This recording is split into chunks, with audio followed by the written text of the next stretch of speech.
참 좋으신 우리 주님의 은혜와 위로와 사랑이 오늘 이 예배 자리 그리고 페이스북 라이브를 통해서 예배에 함께하고 계신 모든 분들에게 같이 하시기를 축원합니다. 성경 66권 중에서 이 포함된 단어 수로 가장 많은 책은, 가장 긴 분량의 책은 예레미야서고 그 다음에 창세기고 세 번째 책이 시편입니다. 시편 1편과 2편은 장으로는 나눠져 있지만 실은 하나의 주제로 묶여있는 하나의 시로 많은 성경학자들은 그렇게 보고 있습니다. 오늘은 이 시편 1편과 2편 중에서 특별히 이 2편을 가지고 하나님의 말씀을 묵상하면서 하나님께서 우리에게 말씀하시는 음성을 듣기 원합니다. 그 시편 1편과 2편이 공통적으로 가지고 있는 그 주제는 복 있는 사람에 대한 정의입니다. 누가 복 있는 자인가? 시편 1편에서 말하는 복 있는 자는 하나님의 말씀을 사랑하는 자이고, 시편 2편에서 말하는 복 있는 자는 하나님께 피하는 자, 하나님을 의지하는 자입니다. 시편 2편은 대략 세 부분으로 나눌 수 있는데요. 첫 번째 부분은 1절에서 3절까지인데 세상의 모습, 세상의 태도를 말하고 있고, 두 번째 단락은 4절부터 9절까지인데 이 세상의 태도, 이 세상의 모습에 대한 하나님의 반응하심이 나오고 있고요. 마지막 세 번째 단락은 오늘 읽으신 본문 10절에서 12절까지의 말씀은 이 땅을 살아가는 성도들에게 주시는 하나님의 도전의 말씀, 즉 복된 자로 살아가는 것, 복된 자는 어떤 삶인가 하는 것을 보여주는 그런 말씀입니다. 먼저 첫 번째 단락, 성경은 세상을 어떻게 보고 있는가, 세상은 어떤 태도로 어떤 모습으로 살아가고 있는지를 이 시편 2편은 말하고 있는데 1절을 말씀 같이 한번 보시겠습니다. 어찌하여 이방 나라들이 분노하며 민족들이 헛된 일을 꾸미는가. 이 세상의 특징은 두 가지로 말하면 소란하고 분노하는 세상, 그리고 헛된 일을 꾸미는 세상이라는 것입니다. 분노한다는 단어는 요란하다, 소란하다, 주전자에 물을 끓이면 그 주전자 뚜껑이 들썩거리는 것처럼 그렇게 요란한 그 모습을 이제 그 단어는 그 뜻을 가지고 있는데요. 세상이 지금 그렇다는 것이고, 헛된 일을 꾸민다는 것은 이 허사를 경영한다 그런 뜻인데, 뭔가 열심히 하긴 해요. 이리저리 뛰어다니면서 노력하고 하는데 결국에 가서 보면 다 헛된 일이라는 것입니다. 다 빈손이라는 것을 말하는 것입니다. 그런데 이 세상 사람들이 이렇게 요란하고 분노하고 헛된 일을 꾸미는 그 구체적인 내용이 무엇이냐면 2절 말씀에서 이렇게 말하고 있습니다. 세상의 군왕들이 나서며 관원들이 서로 꾀하여 여호와와 그의 기름 부음 받은 자를 대적하며, 여기서 기름 부음 받은 자는 우리 주 예수 그리스도를 말합니다. 즉 세상은 모여서 결국 여러 가지 일을 도모하고 꾀를 내고 요란하게 시끌벅적하지만 결국은 예수 그리스도를 대적하는 일을 한다는 거예요. 이들이 외치는 구호가 있습니다. 그게 3절에 나옵니다. 우리가 그들의 맨 것을 끊고 그의 결박을 벗어버리자. 여기서 맨 것과 결박은 무엇이냐면 하나님의 율법의 말씀, 즉 하나님의 말씀을 말합니다. 한마디로 이 세상이 보여주는 그 모습, 그 태도의 가장 기본적인 것은 이 세상에서 하나님의 말씀의 고리를 끊어내는 것, 하나님의 말씀의 다스림에서 벗어나자 하는 것입니다. 하나님은 말씀으로 세상을 창조하셨고 그 동일한 말씀으로 지금 세상을 붙들고 계시고 운행하고 계신데, 세상 사람들은, 이 세상을 창조하고 붙들고 운행하시는 하나님의 말씀을 끊어버리자, 그 말씀의 다스리심에서 벗어나자, 이 하나님의 말씀을 이 세상과 단절시키자 하는 그 시도를 계속해서 하고 있는 것입니다. 그게 세상의 모습이라는 것입니다. 이 세상이 하나님의 말씀을 끊어버리려고 시도하는 구체적인 방법에는 여러 가지가 있는데요. 가장 대표적인 첫 번째 방법은 뭐냐면 하나님의 말씀이 짐이 된다, 굴레다, 속박이다라고 느끼게 한다는 거예요. 그러나 예수님은 어떻게 말씀하시죠? 진리를 알지니 진리가 너희를 자유케 하리라. 여기 진리는 하나님의 말씀이지 않습니까? 하나님의 말씀은 우리를 자유케 하는데 세상은 반대로 진리가, 하나님의 말씀이 우리를 억압하고 굴레를 씌우고 속박한다고 느끼게끔 유혹하는 것입니다. 사랑하는 성도 여러분, 말씀은 결박이나 속박이나 굴레가 아니라 오히려 복이요 자유임을 경험할 수 있기를 축원합니다. 우리는 하나님 말씀 안에서 온전히 보호를 받을 수 있는 것이고 진정한 생명의 길로 나아갈 수가 있습니다. 여러분, 물고기는 물속에서 살죠. 물속에서만 살죠. 그렇죠? 그런데 물고기는 물을 결코 속박이나 굴레라고 여기지 않습니다. 만약에 물고기가 왜 나는 맨날 물에서만 살아야 될까? 물이 너무 답답해. 좀 물 밖으로 나가서 자유롭게 살고 싶어 하고 물 밖으로 나가는 순간 어때요? 자유가 있습니까? 죽음이 기다리고 있는 거죠. 물고기는 물속에 있을 때 진정한 자유를 누릴 수가 있는 것입니다. 하나님이 그렇게 만드셨어요. 기차는 레일 위를 달립니다. 기차가 생각할 때 나는 왜 맨날 레일 위에서만 달려야 될까? 너무 이게 너무 속박이 아니냐? 너무 이게 굴레가 아니냐? 너무 답답하다. 좀 레일을 벗어나서 내 마음대로 달리고 싶다 라고 한다면, 그래서 레일을 벗어나게 되면 자유가 옵니까? 탈선이 오고 결국은 디자스터, 재앙이 오는 거죠. 기차는 레일을 벗어나는 순간 더 이상 달리지도 못합니다. 기차는 레일 위에서 진정한 자유를 얻는 거예요. 여러분, 지뢰밭이 있다고 하십시다. 지뢰밭에서 자유는 무엇일까요? 지뢰밭에도 지뢰가 묻혀 있지 않는 안전한 통행로가 있습니다. 그것을 다 표시를 해놨죠. 지뢰밭에 가서 그런데 너희는 자유다, 마음껏 뛰어놀아라 하면 그게 진정한 자유입니까?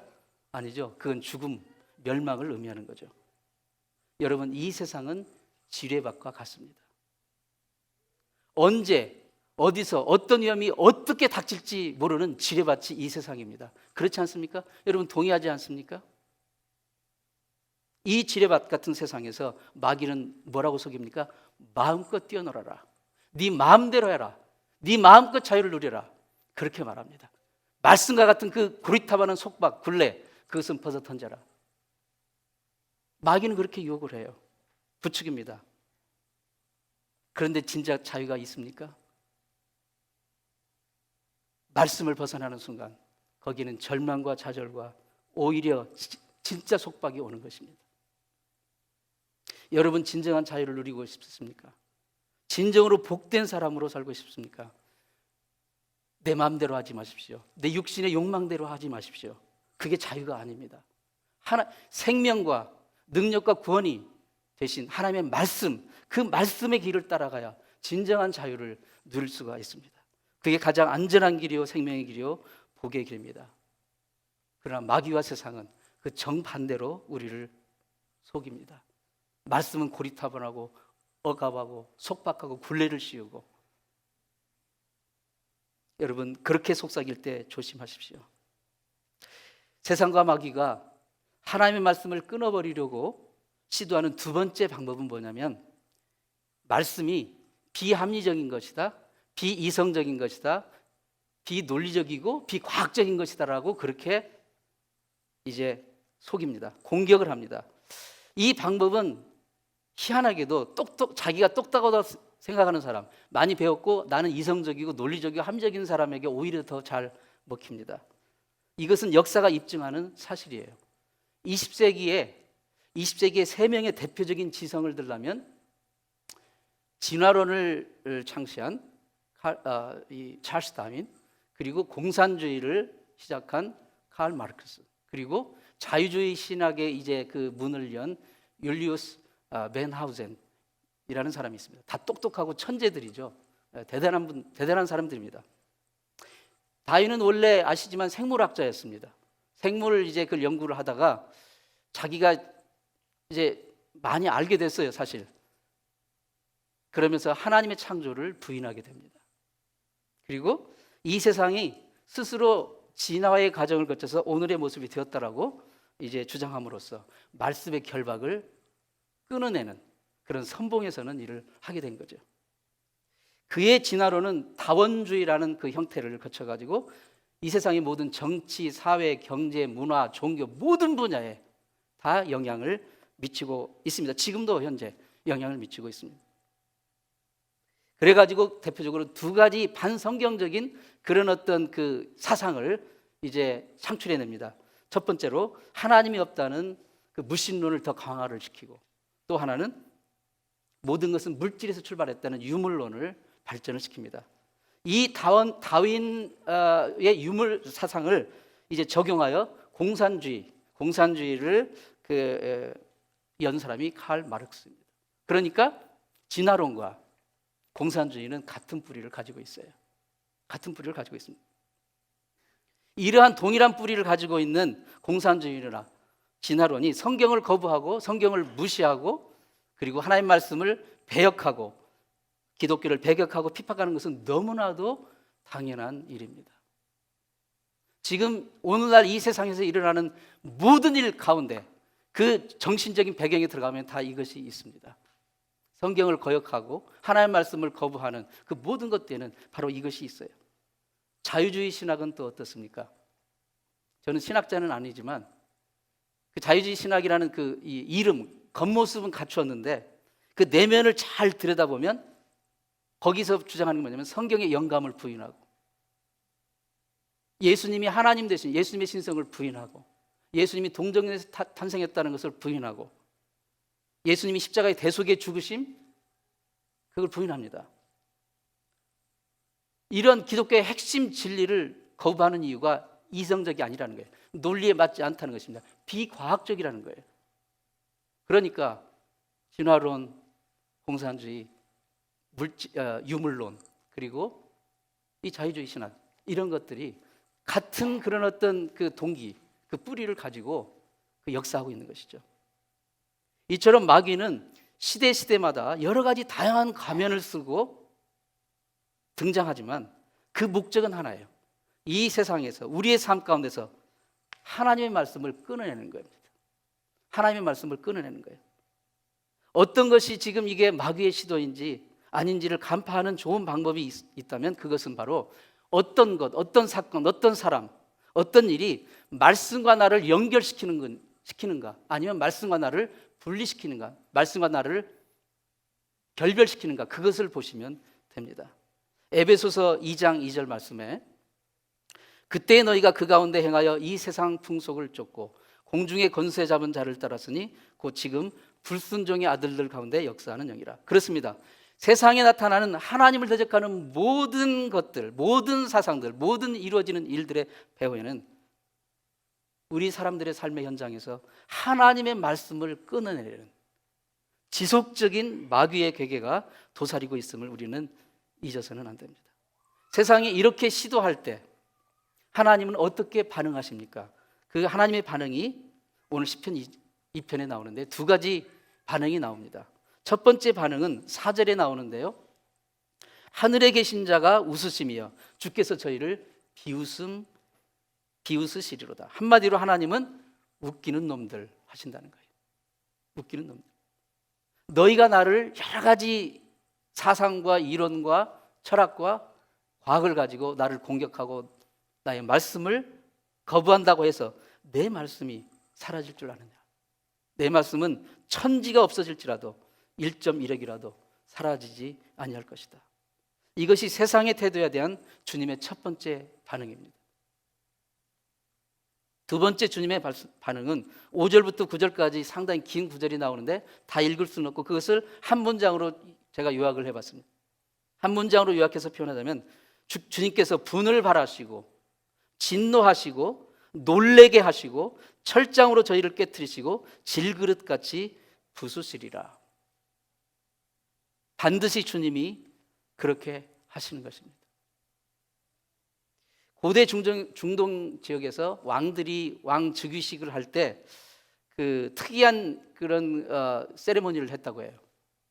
다 그런 건 아니지만 많은 나라에서 항아리, 질그릇 항아리를 이렇게 여러 개 세워놓고요. 거기다가 항아리마다 장차 자기가 왕이 되어서 이제 정복해야 될 나라들 이름을 쓴답니다.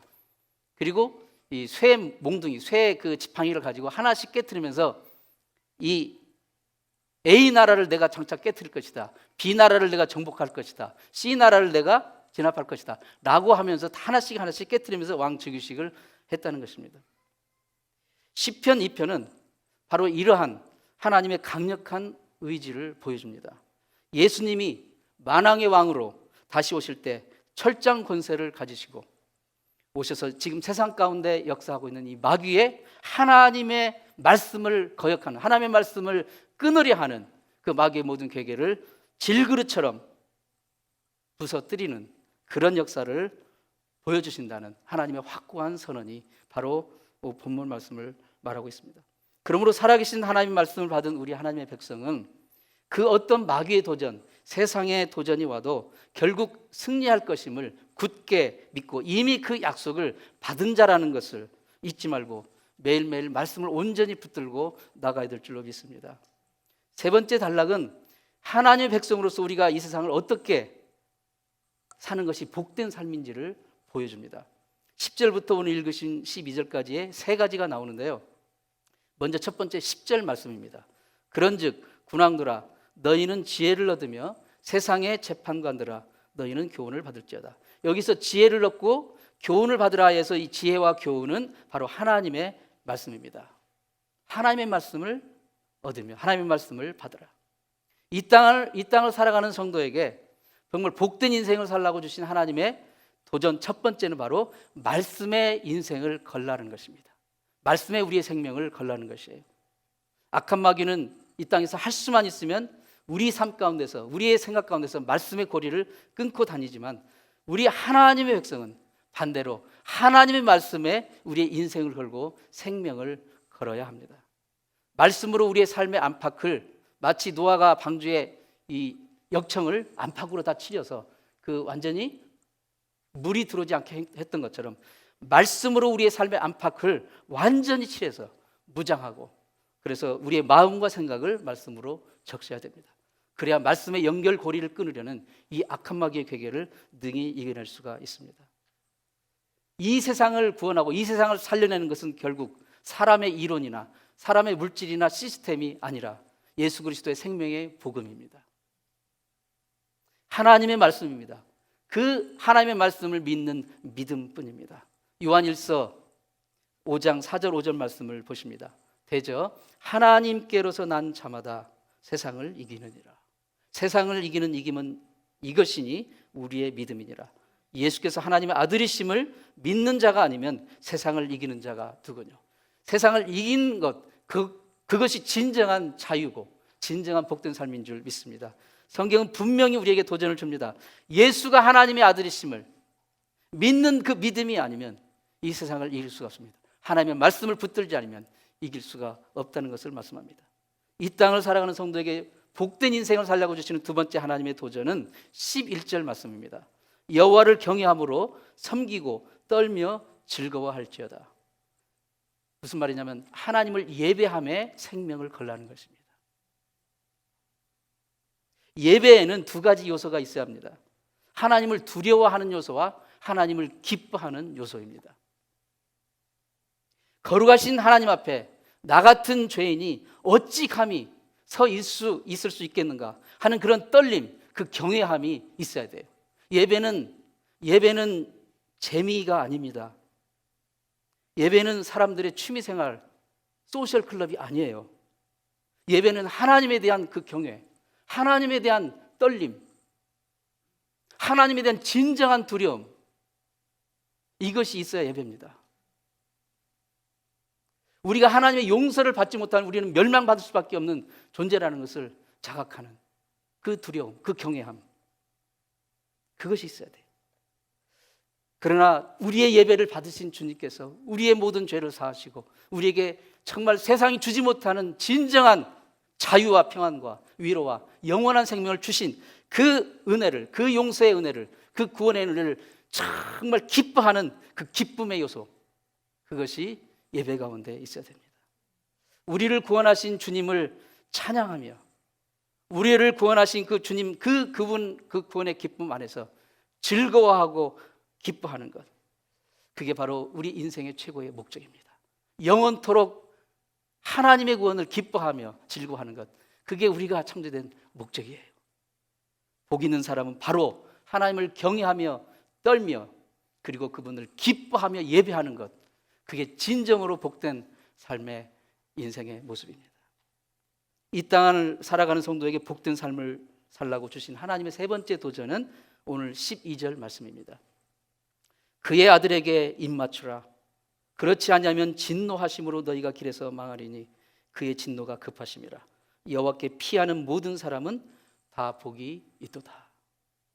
이는 시편 2편의 결론이고 시편 1편과 2편의 결론이기도 합니다. 여호와 하나님께 피하는 자, 즉 여호와 하나님을 의지하는 자가 복이 있다는 것입니다. 하나님을 의지하는 삶을 이 구절에서는 그 아들에게 입맞추라. Kiss the Son. 여기서 그 Son은 지금 대문자로 되어 있죠. 예수 그리스도를 말씀하십니다.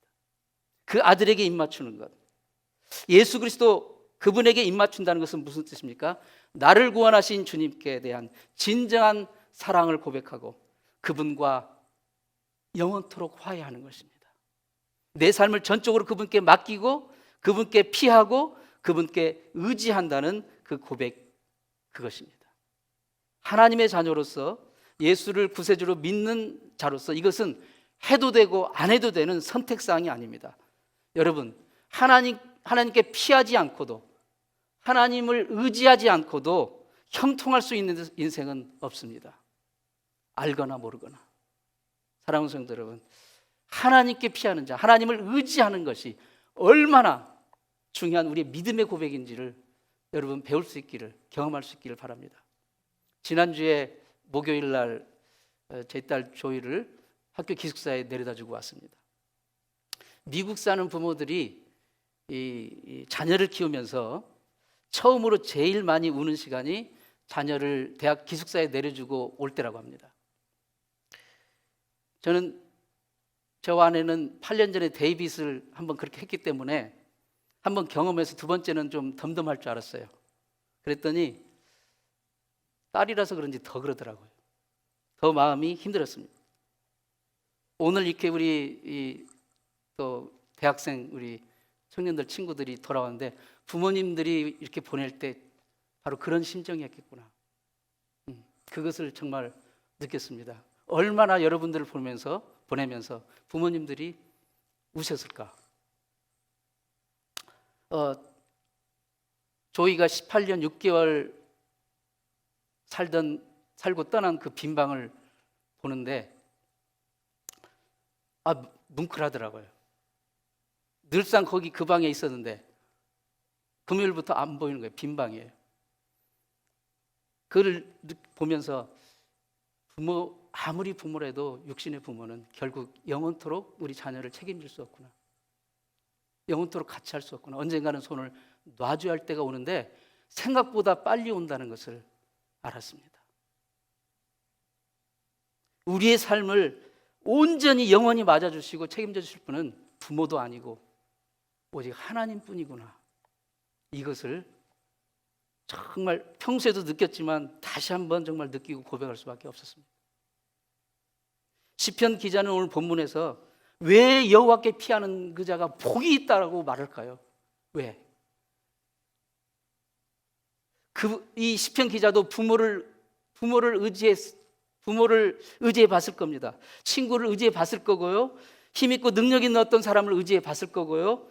물질과 건설을 의지해 봤을 거예요. 그런데 그렇게 해 봤지만 그 결국은 다 허무함이요, 빈손이요, 아쉬움뿐이라는 거. 아무리 내 자녀를 부모가 사랑하지만 언젠가는 손을 놔줘야 된다는 거. 그리고 그때가 생각보다 빨리 온다는 거.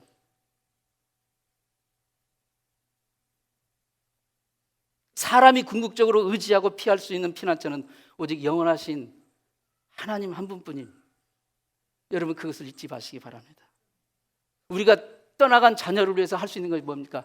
하나님 저를 붙들어 주세요. 우리 자녀를 인도해 주시고 보호해 주시고 함께 해 주세요. 그거 우리는 더 이상 할 것이 없습니다. 할 수도 없어요. 능력이 없어요. 하나님을 의지하는 자, 하나님께 피하는 자가 복이 있다는 이 말씀은 그냥 듣기 좋으라고 하는 낭만적인 노래 가사가 아닙니다. 이 말씀 속에는 우리 죄를 사하고 영원한 생명 주시기에 보혈의 피 흘려주신, 그래서 그 몸짓기신 주 예수 그리스도의 대속의 은혜와 사랑이 담겨져 있는 거예요.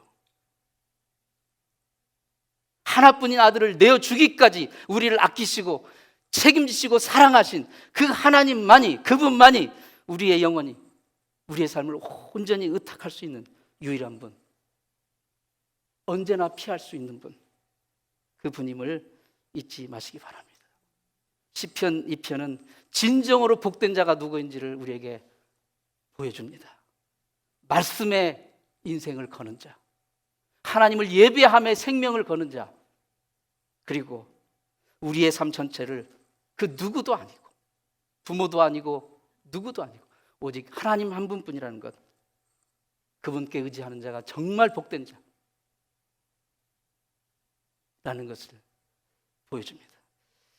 사랑하는 성도 여러분, 이 말씀 기억하시고 여러분의 삶 가운데서 정말 진정으로 복된 삶 사시기를 축원합니다. 기도하겠습니다. 하나님 아버지,